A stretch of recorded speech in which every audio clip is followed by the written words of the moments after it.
జగనన్నని ఏమన్నా అంటే, జగనన్న అధికారంలో ఉన్నప్పుడు టీడీపీ వాళ్ళు ఏమన్నా అంటే, జగనన్న అభిమానించేవాళ్ళు దాడులు చేస్తారంట. నేను సైలెంట్‌గా ఉన్నా.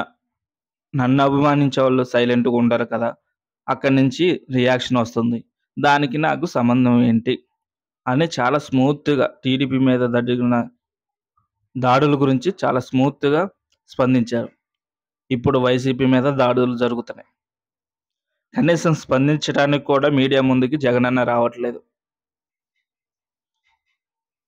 టీడీపీ వాళ్ళని తిట్టినా, వాళ్ళ మీద దాడులు చేపించిన వాళ్ళకే మంత్రి పదవులని ఒకప్పుడు స్కీమ్ పెట్టాడు జగనన్న. తిట్టడానికే మంత్రి పదవులు ఇస్తున్నాడు. ఇప్పుడు ఆ మంత్రుల మీద, ఎమ్మెల్యేల మీద దాడులు జరుగుతున్నాయి. వాళ్ళు ఏం మాట్లాడలేకపోతున్నారు. కనీసం జగనన్న అవమానించేవాళ్ళు, వైసీపీ అభిమానులు ఎక్కడ పోయారో కూడా తెలీదు.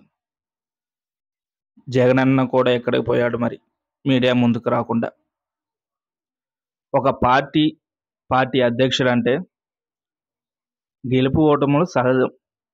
ఓడిపోయినా కూడా మన పార్టీకి ఏమైనా డ్యామేజ్ జరిగినా, ఏమైనా దాడులు జరిగినా మీడియా ముందుకొచ్చి స్పందించాలి.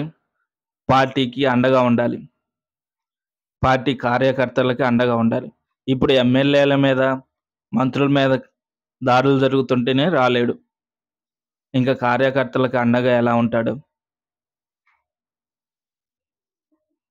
కానీ పార్టీ అంటే అండగా ఉండటమో లేదో తెలీదు కానీ, జగన్ అన్నకి ఇప్పుడు అండగా ఉండేవాళ్ళు ఎవరున్నారో జగనన్నని వెతుక్కుంటున్నారు.